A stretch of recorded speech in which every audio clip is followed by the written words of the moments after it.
جو لوگ اللہ پر ایمان لائیں، کہیں کہ ہمارا رب اللہ ہے، پھر اس پر جم جائیں، ان پر فرشتوں کا نزول ہوتا ہے۔ نہ کوئی غم کرو نہ خوف، خوشیاں مناؤ جنت کی جس کا تم سے وعدہ کیا گیا تھا۔ اللہ کی ربوبیت پر اطمینان جب انسان کو ہو جاتا ہے، میرا رب اللہ ہے، ربی اللہ، انسان کے لیے نہ کوئی کھٹکا، نہ کوئی خطرہ، نہ کوئی خوف، نہ کوئی حزن۔ جو کچھ ہو رہا ہے کس کے اذن سے ہو رہا ہے؟ اللہ کے اذن سے۔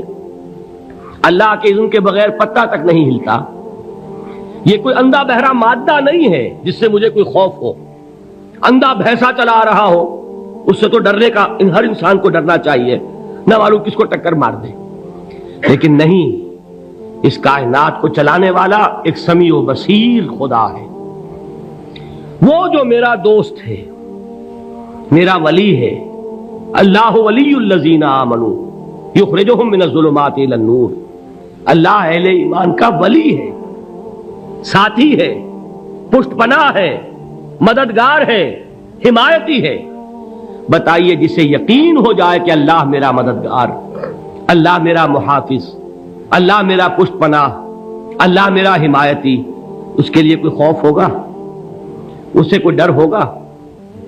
میں مثال دیا کرتا ہوں ایک بہت سادہ، پنجاب کے دیہات کی۔ تو بڑا چودھری ہے اور کوئی غریب کسان ہے۔ اس غریب کسان کے جانوروں کو ہر وقت اندیشہ ہوگا چوری کا، کوئی میری بھینس کھول کر نہ لے جائے، کوئی میرا بیل کھول کر نہ لے جائے۔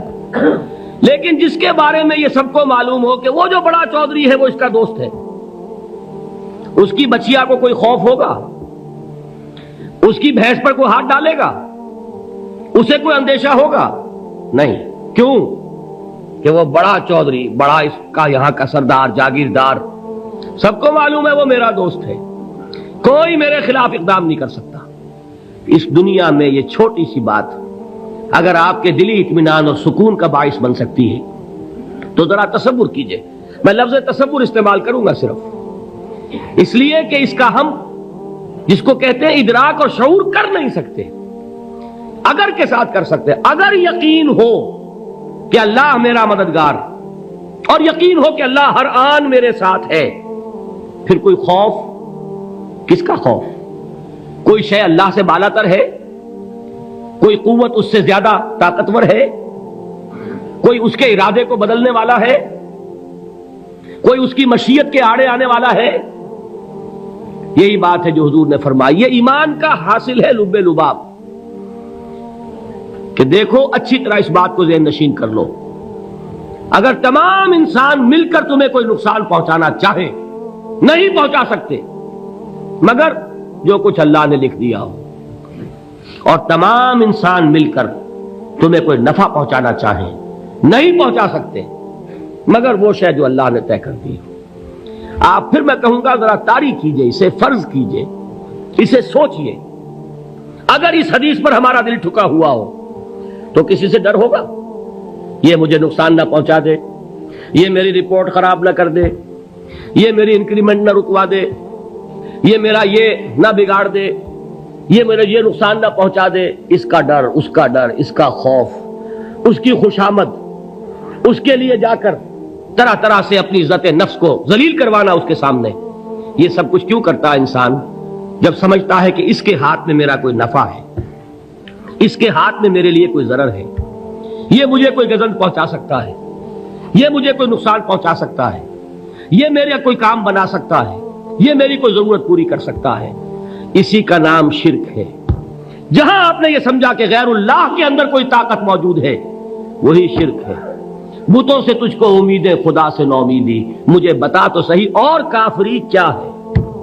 شرک تو یہ ہے جس پر بھی تمہیں یہ خیال ہے کلمہ ہے، یہ کلمہ سوم لا حول ولا قوت الا باللہ، ذرا اس پر دل کو کبھی اگر آپ تصور کریں، پھر فرض کریں، دل ٹھک جائے، اس پر کوئی طاقت نہیں۔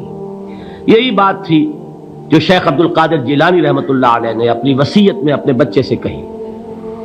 11ویں دینے والے ہیں لیکن حضرت شیخ عبد القادر جیلانی کی وصیت اور تعلیمات کو کتنے لوگ ہیں کہ جانتے ہو؟ یہ جن مقامات تک پہنچے ہیں وہ کس چیز کی بدولت پہنچے؟ انہوں نے جو پیغام دیا وہ کیا تھا؟ اے میرے بچے، جس طریقے سے قرآن مجید میں حضرت لقمان کی نصیحتیں جو ہے نقل کر دی گئی ہیں، میں یہ عرض کروں گا بالفرض اگر قرآن حضرت عبد القادر جیلانی کے بعد نازل ہوا ہوتا تو شیخ عبد القادر کی یہ نصیحتیں بھی قرآن میں درج ہوتی. اتنی اونچی نصیحتیں ہیں. اے میرے بچے، اس حقیقت کو ذہن نشین کر لے، لا فاعل فی الحقیقت ولا مؤثر الا اللہ. اس کائنات میں نہ کوئی فاعل حقیقی ہے نہ مؤثر حقیقی ہے سوائے اللہ کے. کسی شے میں کوئی تاثیر نہیں اگر اللہ نہ چاہے. آگ جلا نہیں سکتی اگر اللہ نہ چاہے. پانی ڈبو نہیں سکتا اگر اللہ نہ چاہے. زہر ہلاک نہیں کر سکتا اگر اللہ نہ چاہے. کوئی چیز فائدہ نہیں پہنچا سکتی اگر اللہ نہ چاہے. تو در در پہ کیوں سر جھکاتے ہو؟ در در پر کیوں جبیں سائی کرتے ہو؟ سب کے سامنے کیوں ہاتھ پھیلاتے ہو؟ ایک اللہ سے مانگو، ایک اللہ کے سامنے زمین پر اپنی جبین رکھو.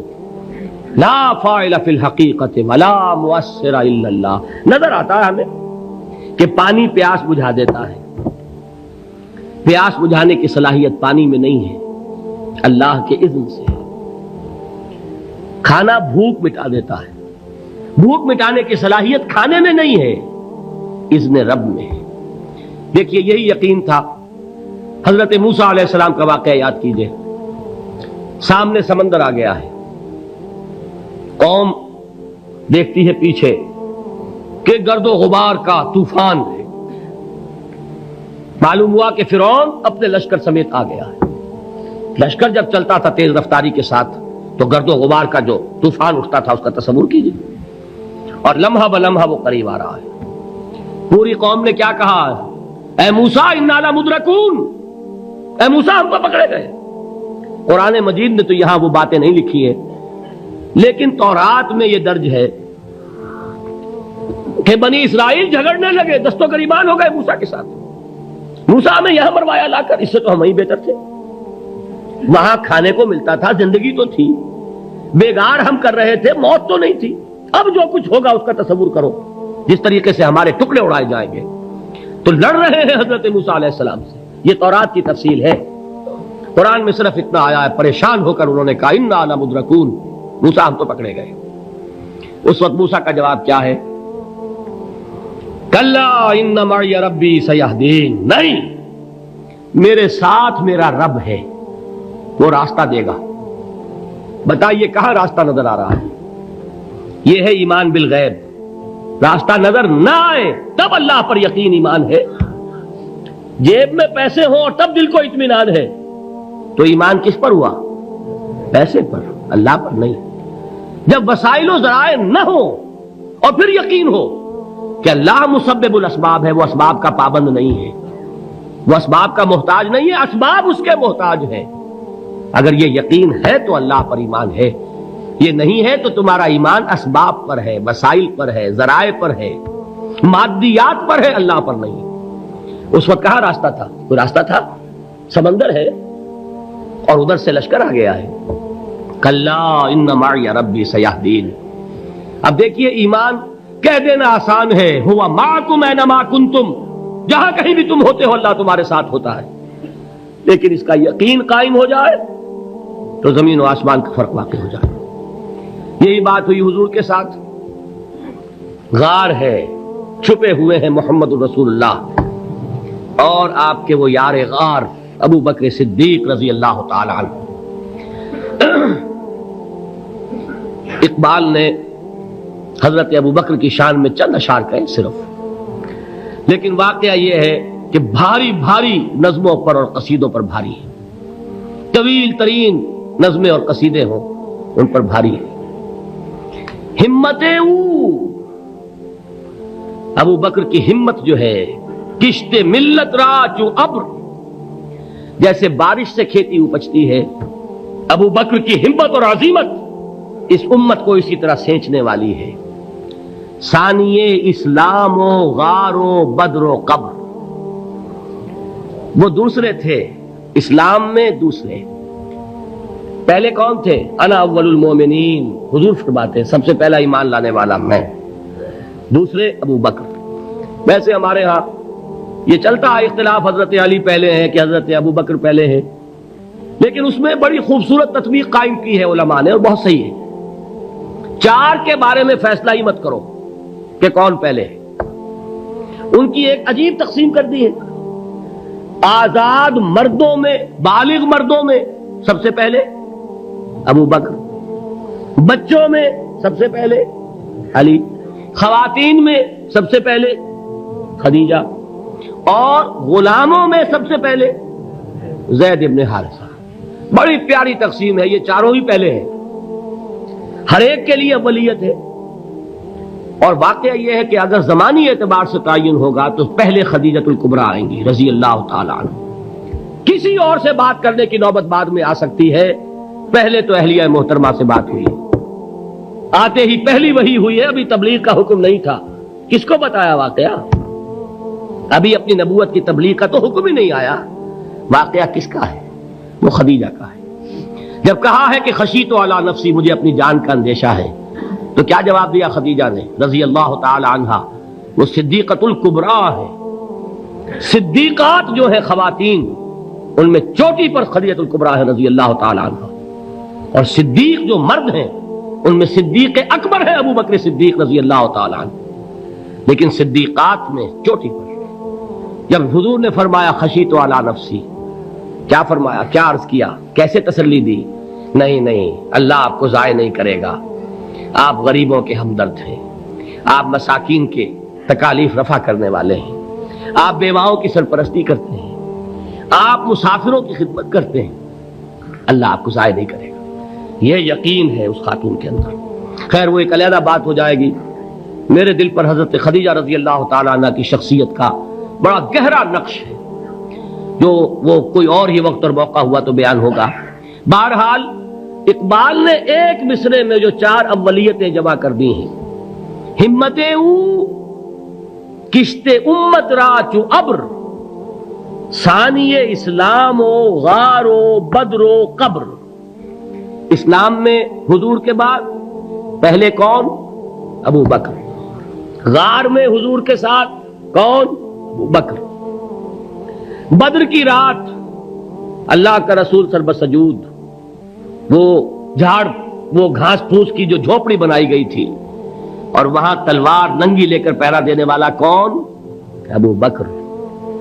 اور اس حجرہ عائشہ میں محمد کے بعد سب سے پہلے دفن ہونے والا کون؟ ابو بکر رضی اللہ تعالی عنہ صلی اللہ علیہ وسلم۔ وہ جو معاملہ میں سنا رہا تھا غار ثور کا، حضرت ابو بکر بھی حضور کے خیال سے لرز گئے ہیں۔ آپ کو یاد ہوگا کہ جا کر پہلے تمام جتنے سوراخ تھے انہیں بند کیا ہے، ایک سوراخ رہ گیا تھا جس کو بند کرنے کے لیے کوئی کپڑا نہیں تھا، وہاں اپنی ایڑی رکھی ہے، تب کہا ہے حضور سے تشریف لائیے، اور اپنے زانو پر حضور کو لٹایا ہے، اور وہاں کسی موذی جانور نے کاٹا ہے، حضور کی آنکھ لگ گئی تھی، اس وقت اس بل کے اندر جو بھی بچھو ہے کیا ہے واللہ عالم، اس نے کاٹا ہے، اس کی تکلیف کی وجہ سے ابو بکر کی آنکھوں سے آنسو ٹپک گئے، حضور کے چہرے مبارک پر پڑے ہیں، تو حضور جاگے ہیں، معاملہ کیا ہے؟ ایڑی نہیں ہٹائی وہاں سے، مبادا وہ جانور وہاں سے نکل کر محمد الرسول اللہ کو کوئی گزن پہنچا دے، ابو بکر کی ایڑی ہے، جس طرح چاہے کھا لے، ختم کر دے، جان نکل جائے تب کوئی آنچ آئے، محمد پر تو آئے، لیکن جیتے جی نہیں۔ وہ ہے ابو بکر۔ حضور کے خیال سے اس وقت حضور نے پھر اپنا لعاب دہن لگایا ہے، اور اس سے پھر آپ کی تکلیف ختم ہوئی۔ جیسے خیبر میں حضرت علی کی آنکھ دکھ رہی تھی، اس کو جو شفا حاصل ہوئی ہے وہ بھی حضور کے لعاب دہن سے ہوئی۔ تو بہرحال اس وقت انہوں نے کہا ہے کہ اے نبی یا رسول اللہ، اگر اس وقت ان میں سے کسی نے غیر ارادی طور پر بھی اپنے قدموں کی طرف جھانک لیا تو پکڑے جائیں گے۔ کیا جواب تھا اللہ کے رسول کا؟ لا تحزن ان اللہ معنا، اللہ ہمارے ساتھ ہے، کیوں گھبراتے ہو ابو بکر؟ یہ ہے ایمان باللہ، میرا مالک اللہ، میرا رازق اللہ، میرا محافظ اللہ، میرا مددگار اللہ، میرا پشت پناہ اللہ، میرا دوست اللہ۔ یہ دوستی ہے اللہ کی جو لب لباب ہے، حاصل ہے ایمان کا، اسی کا نام ولایت ہے۔ اولیاء اللہ کے سروں پر سینگ نہیں ہوتے، جس کے دل میں ایمان راسخ ہو چکا ہو وہی اللہ کا ولی ہے، جسے اللہ پر یقین ہو چکا ہے وہی اللہ کا ولی ہے. جسے یقین ہے اللہ میرے ساتھ ہے، میرا مددگار، میرا پشت پناہ، میرا ساتھی، میرا دوست، میرا محبوب، میرا محب. اللہ اہل ایمان سے محبت کرتا ہے. واللہ یحب الصادقین. ان اللہ یحب الذین یقاتلون فی سبیلہ صفا کانہم بنیان مرصوص. اللہ محبت کرنے والا، اہل ایمان محبوب، اور اہل ایمان محبت کرنے والے اللہ محبوب. والذین آمنوا اشد حبا للہ. آپ تصور کیجئے جسے یہ رشتہ ایمان یا رشتہ ولایت حاصل ہو جائے، الا ان اولیاء اللہ لا خوف علیہم ولا هم یحزنون. آگاہ ہو جاؤ، اللہ کے دوستوں کے لیے نہ کوئی خوف ہے نہ کوئی حزن ہے.